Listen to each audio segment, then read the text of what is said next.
Hey there, Greg Marchand here. Look, this is a tough one. Learn how to effectively delegate. The number one issue that we struggle with delegation is we know nobody's going to do it like us. And guess what? You'll be right, but you have to be okay with that. Nobody will do it just like you. Nobody is you. Don't let that get in the way of asking other people to make decisions and do things for you. Listen, coach them to make decisions. Ask them, when they come to you and say, what do you think we should do? Ask them, what would you do? And coach their decision. They'll tell you and either say, yeah, you know what, sounds like a great idea, go for it. Or, is there another way of looking at that? What if you were to do X, Y, or Z? What do you think about that?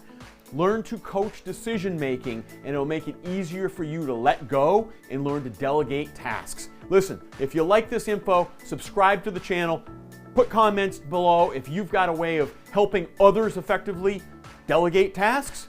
Go for it. Keep up the great work and never, ever, ever stop learning.